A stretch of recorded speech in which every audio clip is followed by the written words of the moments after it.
Fala, time, beleza? Começamos mais um vídeo hoje e hoje vamos falar de um tema muito importante que é Papai Lula. Papai Lula que não queria investir em inteligência artificial, não queria saber desse assunto e meses depois ele quer investir cerca de 23 bilhões e a gente tem que analisar isso com alguns aspectos, porque isso vai sair do seu, do meu, do nosso bolso. Além disso, será que o Brasil vai entrar na vanguarda de inteligência artificial a partir desse momento? Nós vamos ver nesse vídeo. Eu vou reagir a alguns vídeos aqui, nós vamos ver juntos, e no final eu vou dar a minha opinião do que eu acho disso tudo, se vai ter um progresso aqui no Brasil ou não, tá? A minha visão de tudo isso. Então vamos lá. Eu queria aqui começar mostrando o vídeo do começo do ano do Lula, quando ele falou que não queria saber de inteligência artificial. Vamos lá. De inteligência artificial. E é um tema tão complicado para minha cabeça que eu disse para os caras o seguinte: eu estou cansado de ouvir teoria. Eu estou cansado de ouvir falar nesse bicho de inteligência artificial. Um país que tem tanta gente inteligente, para que precisa de inteligência artificial? Por que não utilizamos da inteligência humana que nós já temos aqui? Bom, isso é um trecho, né, da entrevista que ele deu no começo do ano. Ele fala que é um bicho de 7 cabeças. Obviamente que para o Lula a inteligência artificial deve ser uma coisa muito complexa, não é mesmo? E ele diz que a gente tem muita inteligência humana aqui no Brasil. Será também? Mas vamos lá. Isso foi no começo do ano, ele estava aguardando esse evento, né, que é uma conferência nacional de tecnologia, onde o Lula iria receber uma sugestão de investimento para o país, e ele recebeu este investimento aqui, ó, que é um plano de 23 bilhões para lançar um supercomputador com inteligência artificial. Então 23 bilhões é um valor muito considerável. A gente entra aí no ranking internacional de investimento, se a gente fizer, obviamente, né? Porque no Brasil a gente sabe que o político adora prometer coisa e não entregar, né? Então a gente está vendo aí uma promessa, não é que já está fechado. Isso aqui, na verdade, é um estudo, tá? Foi entregue em um estudo e o Lula vai colocar dinheiro ou não nesse negócio. Então esse estudo, né, essa proposta é chamada de Plano Brasileiro de Inteligência Artificial, que foi entregue essa semana, e o Lula falou isso no evento. Vamos ouvir, né, para ver se realmente ele está, pelo menos, indicando que vai fazer alguma coisa. Vamos lá. Não pode. O que vocês entregaram para mim, a semana que vem já vou ter uma reunião com ministros para apresentar ao conjunto dos ministros a nossa proposta de política de inteligência artificial que vocês nos entregaram. E a partir daí vamos tomar decisões para saber como é que a gente vai fazer essa coisa acontecer de fato e de direito nesse país. E eu queria dizer para a imprensa, era muito importante que vocês não tratassem esse dia de hoje como uma coisa menor, que vocês não tratassem esse dia de hoje como uma coisa insignificante, mais um ato que o Lula faz, mais um discurso que ela faz. Não, aqui não importa o meu discurso. O que eu queria desafiar a imprensa, escrita, falada, televisada, é o seguinte: está aqui os cientistas. Olha que coisa, que é um potencial de inteligência que poucas pessoas conseguem reunir. Estão reunidas aqui porque pensando no Brasil. E que vocês convidem essa gente para debate. Ao invés de ficar aqueles telejornais dando palpite sobre tudo, vamos discutir a inteligência artificial brasileira. Então o que a gente percebe aqui? Que Lula é um político e ele está falando para a base dele, né? O primeiro vídeo que a gente viu, ele está falando para a base de apoiadores, que é o pessoal que não quer saber de inteligência artificial, que não está nem aí para esse assunto, que não entende, e agora ele recebeu essa proposta, ele precisa dar um encaminhamento, tá? Então, como que é essa proposta? Ele consiste no investimento de 23 bilhões de reais, esse Plano Nacional de Inteligência Artificial. Além da compra de um supercomputador, nós temos no Brasil o Santos Dumont, que é um dos maiores computadores aí do mundo, tá? Mas não está nem na lista dos 10 maiores.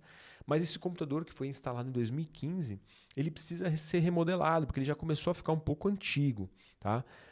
Mas esse plano ele prevê investimento onde? Em agricultura, né, com o uso da inteligência artificial, para mirar o segmento de agricultura, defesa, segurança, educação, desenvolvimento social, ou seja, para trabalhar em todas as pastas aí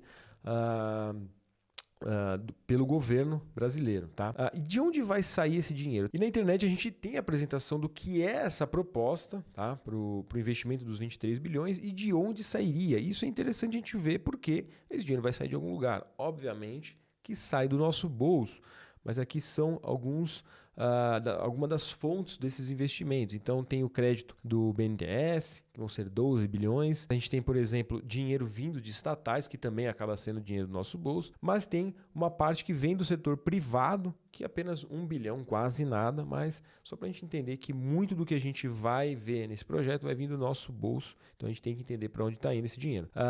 E para onde vai os investimentos? A gente vai fazer todo esse investimento em inteligência artificial, mas o que ele vai, quais são as frentes que o governo está pensando para fazer esse tipo de investimento? Então, por exemplo, o grosso seria para inovação empresarial, 13 bilhões.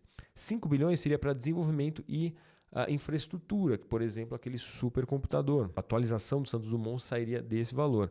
Difusão, capacitação e formação de inteligência artificial, 1 bilhão, ou seja, para formar novas mentes aqui para operar tudo isso, tá? E outros aqui para governança, enfim, para questões dentro, por exemplo, do SUS, enfim. Mas aí eu pergunto, será que a gente não poderia pegar investimentos privados para fazer isso em vez do governo colocar dinheiro no próprio bolso?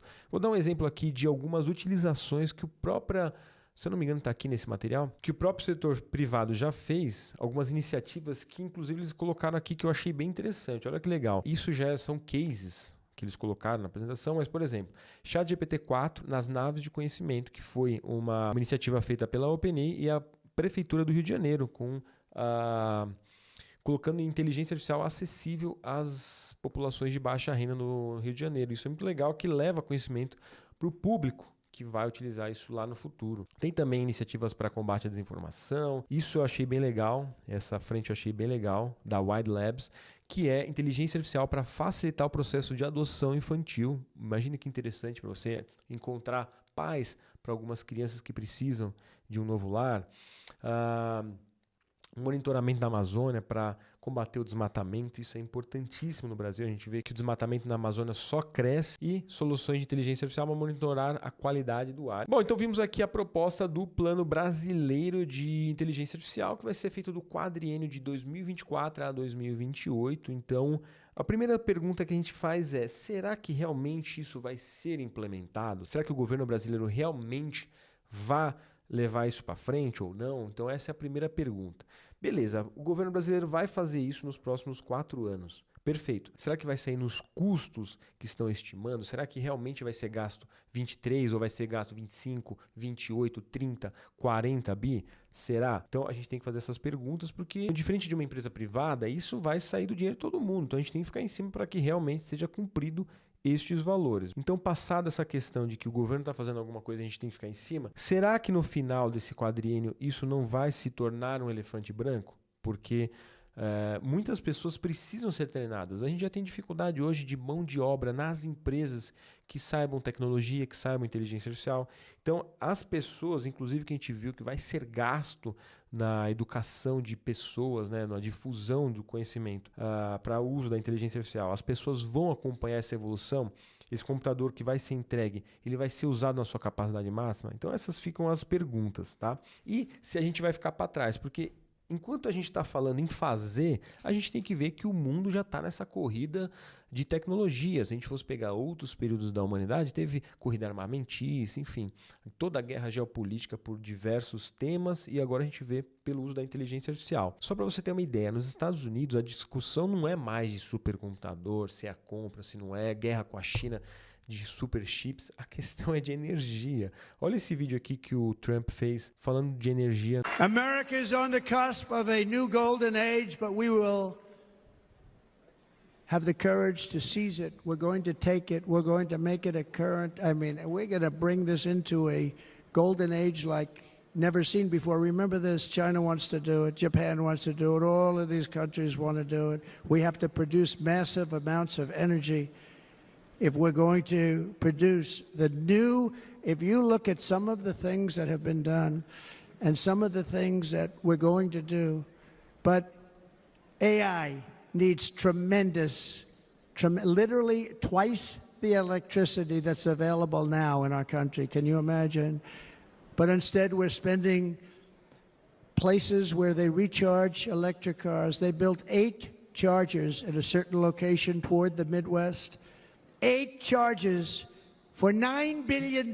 Think of them as a tank for filling up your gas. Think of it. They spent $9 billion on 8 charges, 3 of which didn't work.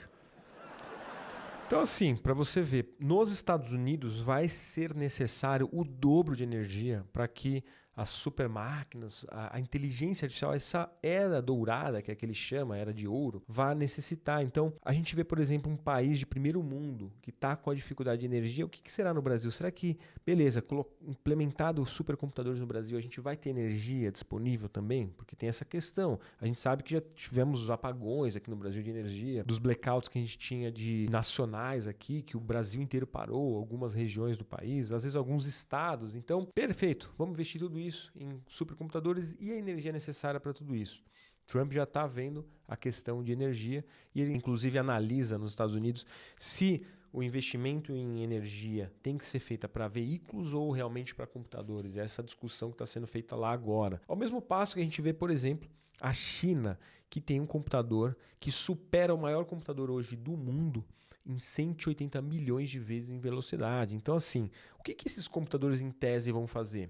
Eles vão trazer remédios mais rápidos, eles vão ter cura de doenças, eles vão trazer insights, análises sobre problemas da natureza com muito mais tempo. Como a gente viu no Rio Grande do Sul, tivemos um problema recente lá. Será que a gente não conseguiria analisar isso com um supercomputador com meses de antecedência e poder, por exemplo, em vez de gastar rios de dinheiro na reconstrução da cidade, se precaver? Então, a questão do computador em si, do supercomputador, traz uma vantagem tecnológica, econômica, em primeiro lugar, para os países que estão adotando os supercomputadores. Só a título de curiosidade, um supercomputador como esse pode construir um serviço como o ChatGPT, que a gente usa muito hoje, da OpenAI, em apenas 4 minutos. Você entende a importância de se investir em supercomputadores? Você pode construir um sistema como a OpenAI em apenas 4 minutos. É tanta tarefa sendo realizada ao mesmo tempo que ele consegue treinar um computador em apenas 4 minutos